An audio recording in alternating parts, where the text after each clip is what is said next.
You know, there are symbols that we inherit. Symbols that come to mean more than their shapes or their colors or their slogans. And then there are the symbols we create. Today I want to talk about one of those, one that has carried our community for decades, the rainbow flag.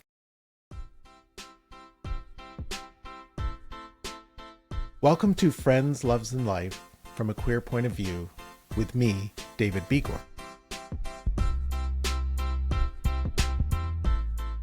Before I get to the main topic of today, I wanted to highlight a couple of good news items. One is Hailey Bieber appeared on a podcast, In Your Dreams, and addressed criticism comparing her to transgender women.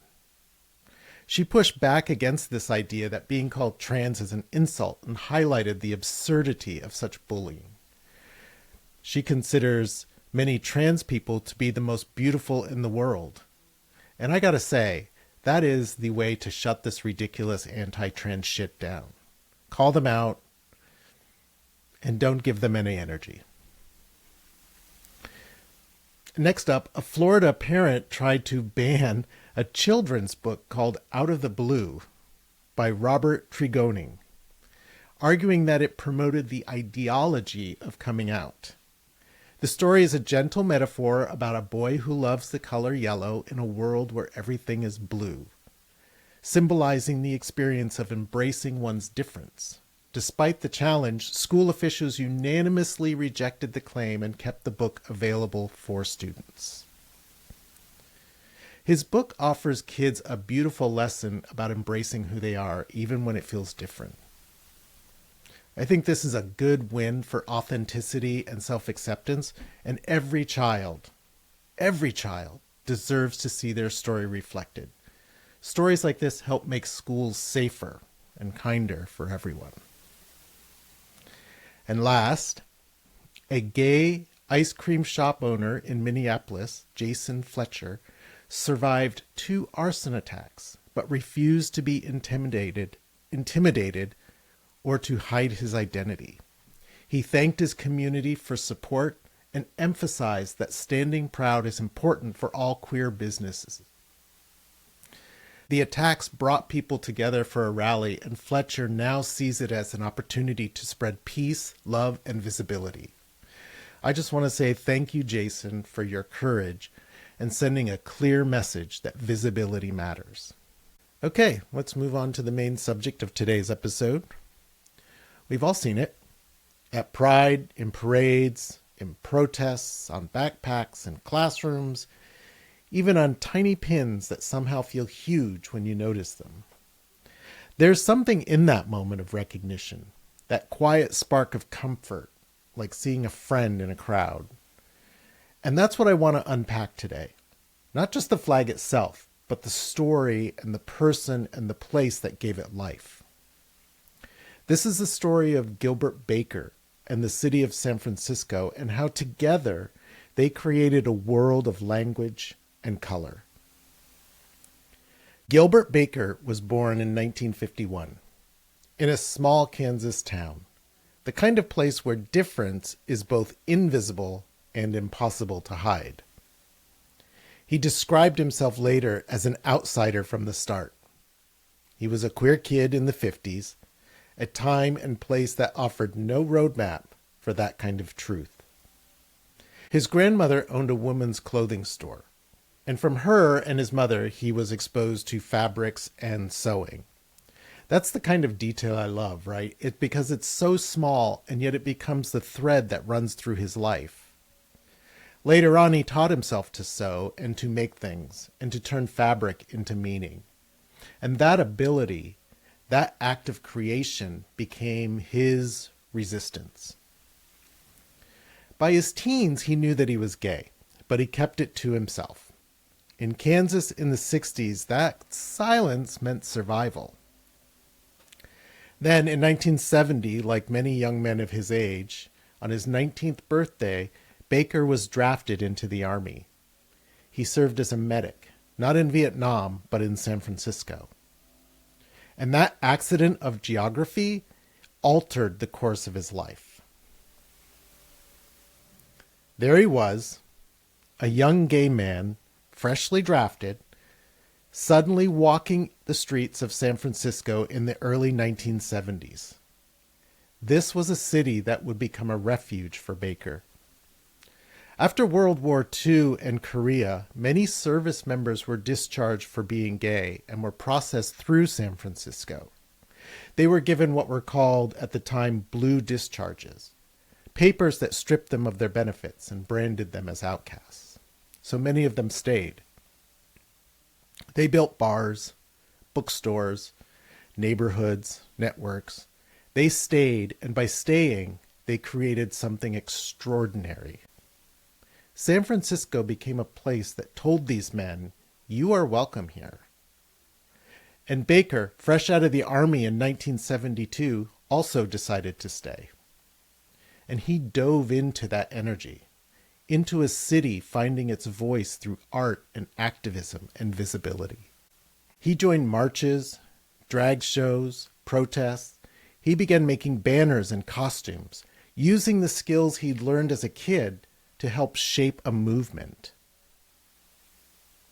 San Francisco in the 1970s wasn't just alive, it was awakening. The Castro district had become a queer capital, a neighborhood where visibility and joy itself was a form of defiance. But visibility came with a cost. Police raids were common, trans people and drag performers were often targeted, and yet there was this energy, this unstoppable creativity. People were painting, sewing, performing, marching, turning protest into art. That's the world that Gilbert Baker was a part of. He joined a group called the Angels of Light, a radical, drag-infused political theater troupe. They believed performance could be protest. And for Baker, that was a revelation. He later said that it was the first time he felt seen, not just as a gay man, but as an artist, as a creator of beauty and meaning. He realized something profound, that joy itself could be a political act. By 1976, Baker's creativity had made him a fixture in San Francisco's activist circles. That's when he met Harvey Milk. Harvey Milk, the first openly gay man elected to public office in California, was the beating heart of the city's new political voice. He believed in visibility, in symbols, and in the power of saying, "We are here." He and Baker became friends, both dreamers, both showmen. And Harvey had an idea. He wanted a new symbol for the gay community, not one born from oppression like the pink triangle, which had been used by the Nazis to mark queer prisoners, but something born from freedom, something that came from us. He turned to Gilbert, and that ask, that invitation, became the defining moment in Baker's life.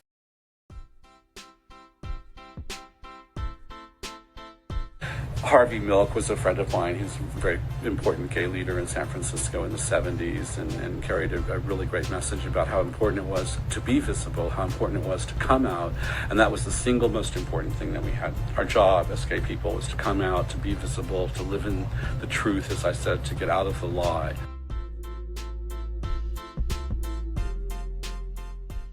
In 1978, in his small attic studio at the Gay Community Center on Grove Street, Gilbert Baker began to imagine a new kind of flag. He said later, flags are torn from the soul of the people. And that's what he wanted to create, something torn from our collective soul, but stitched with pride and not shame.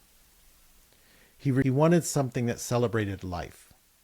He looked to nature, and in the rainbow, he found the answer.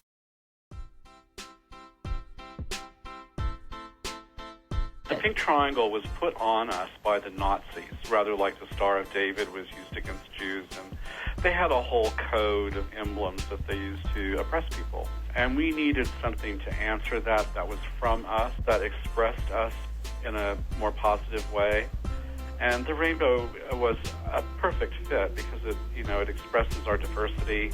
in every way, you know, gender, color, all of it. And it's beautiful. The rainbow is from nature. It's magical.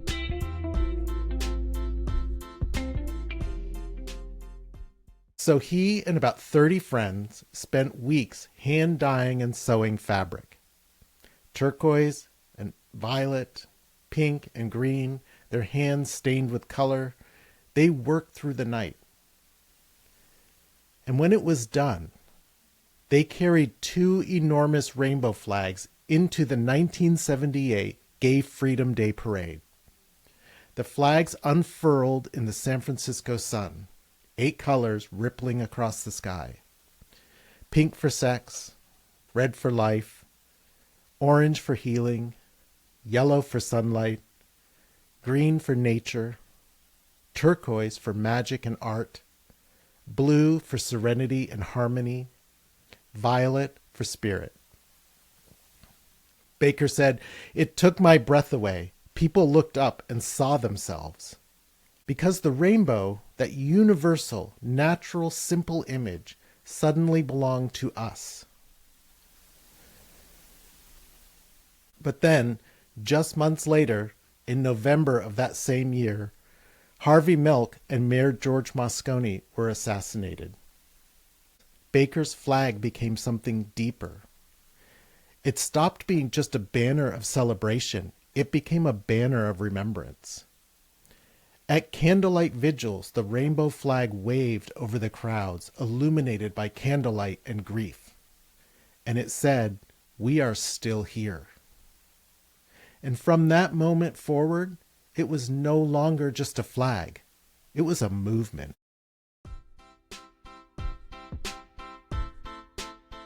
Flag is about power. A flag is about proclaiming power. It says something. You're saying, when you put up a flag, you're saying something. So that fit with the message of being visible, of coming out. And in the 70s in particular, my friend Harvey Milk very much famously said, "Come out, come out, come out. You know, you'll be so happy when you do." And he was right. And still to this day, I think that that's one of our biggest things, is being visible.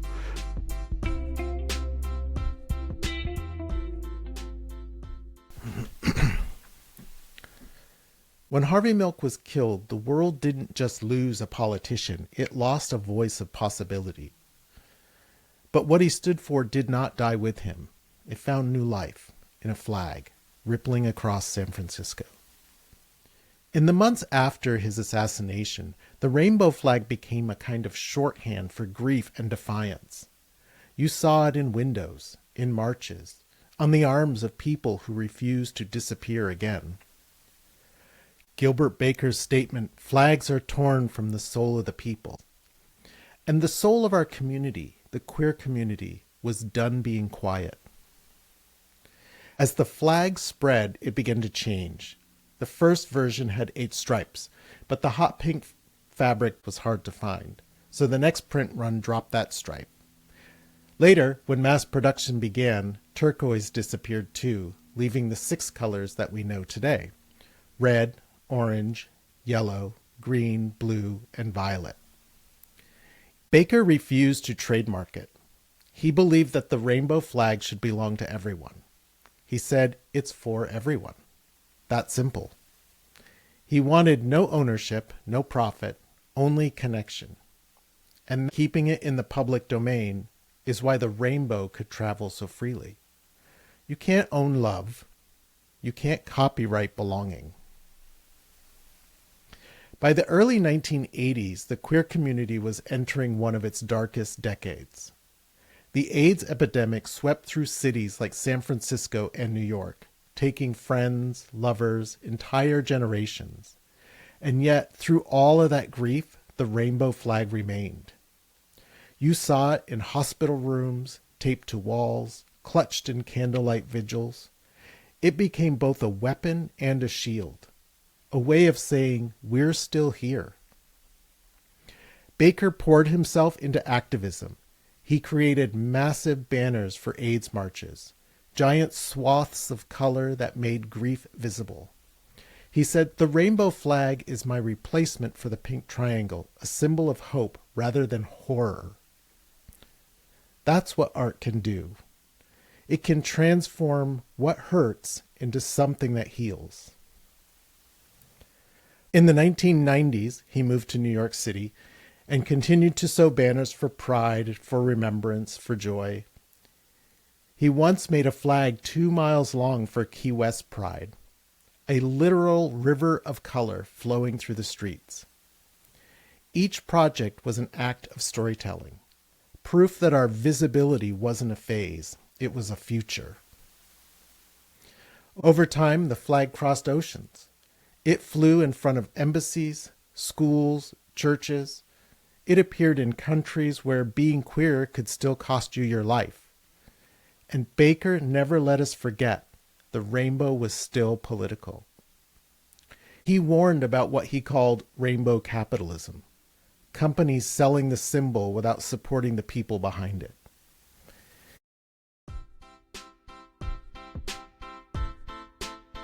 I think that there's some prison factory in China somewhere where, LGBT people can't come out, are living lives of desperation, and they're turning out rainbow tchotchkes for gay pride parades for people that don't even know the history of what they're wearing and waving.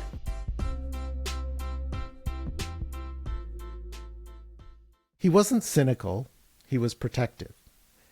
He wanted the flag to mean something, to remind us that pride has teeth, that it started as protest, not party. Even today, in parts of the world, waving the flag is dangerous, and yet people do. They raise it knowing what it risks and what it means. Every time they do, they're saying, "You cannot erase me."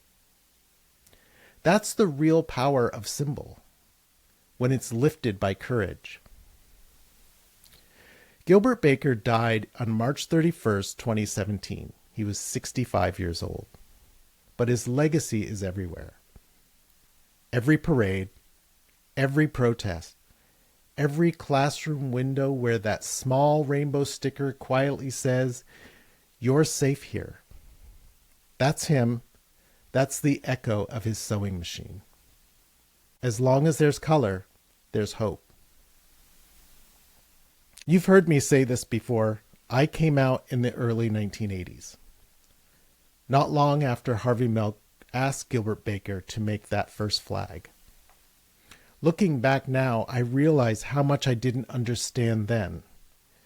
In the 90s, I waved the rainbow flag at pride parades, but it was mostly decoration to me. I didn't yet feel the depth of it.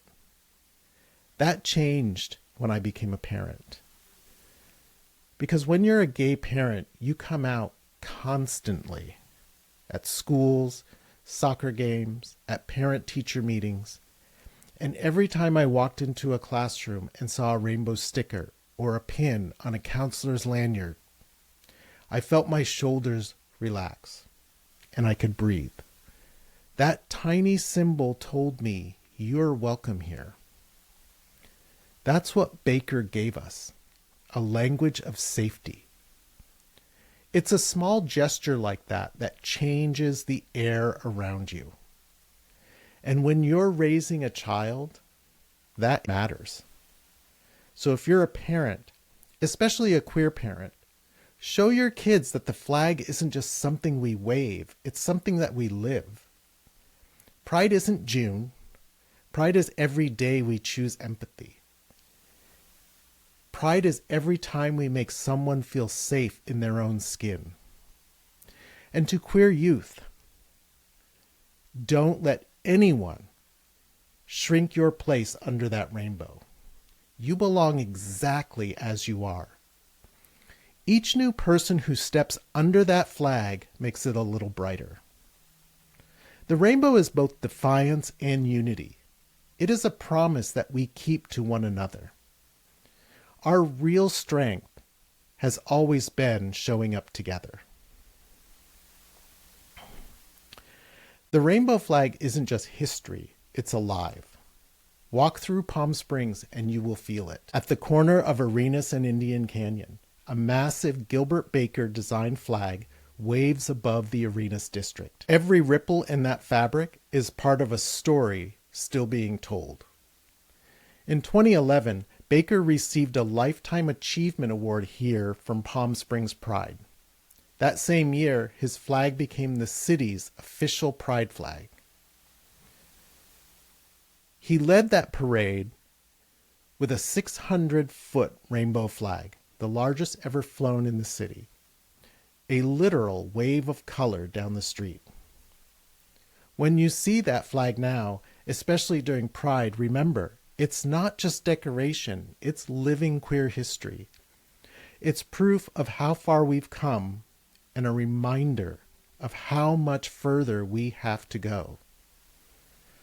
And for the 40th anniversary of Pride, artist Jim Iserman unveiled a new installation in Francis Stephen Park, a sculpture weaving together the lambda, the triangle, and the rainbow.